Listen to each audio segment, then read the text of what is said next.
चतुर किसान और जादुई गाय। नरेटर की आवाज में मजेदार कहानी। नरेटर की आवाज में, अरे भैया बैठो जरा आराम से, सुनाऊं एक गजब की कहानी हमारे गांव के मशहूर किसान भोलाराम की। अब भोलाराम कोई आम किसान नहीं थे, बड़े ही जुगाड़ू और दिमागदार किस्म के थे। जितना खेतों में पसीना बहाते उतना ही दिमाग भी चलाते।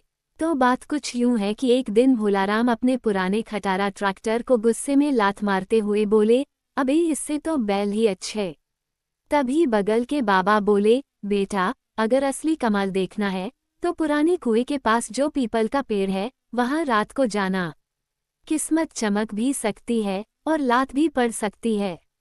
अब भोलाराम तो ठहरे थोड़ा झटकी टाइप। रात को टॉर्च लेकर निकल पड़े और क्या देखता है, पेड़ के नीचे एक गाय बैठी है, लेकिन ये कोई आम गाय नहीं थी। सुनहरी चमक, आंखों में नीली रोशनी और गले में घंटी नहीं चांदी की चैन लटक रही थी। भोलाराम डर तो गए, पनी ज्यादा था। वाली जो मेहनत करेगा उसी को वरदान मिलेगा। भोलाराम तो खिले खिले बोला, कौन कौन से वरदान हैं?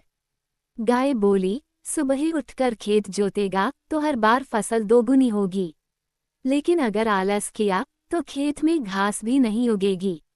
अब भाई भोलाराम ने अगले ही दिन से सूरज से पहले उठना शुरू कर दिया। खेत जोता, खाद डाला, बीज बोया और क्या महीने भर में खेत ऐसे लहलहाने लगे जैसे हरे कालीन बिछ गए हों। गांव वालों की आंखें फटी की फटी रह गईं। सब पूछने लगे, ए भोलाराम तू कौन सा खाद डालता है? भोलाराम मुस्कुराकर कहता, भाई ये तो सीक्रेट फॉर्मूला है। फिर क्या, भोलाराम की गिनती गांव के सबसे अमीर किसान में होने लगी। मोबाइल भी ले लिया, व्हाट्सएप ग्रुप भी बना लिया, किसान विद इनोवेशन। पर एक दिन क्या हुआ, भोल गगन को देर हो गई। सोचा आज एक दिन आराम, देखा खेत में एक भी पा और बस अगले दिन गाय भी गायब। अब भोलाराम समझ गए मेहनत ही असली जादू है।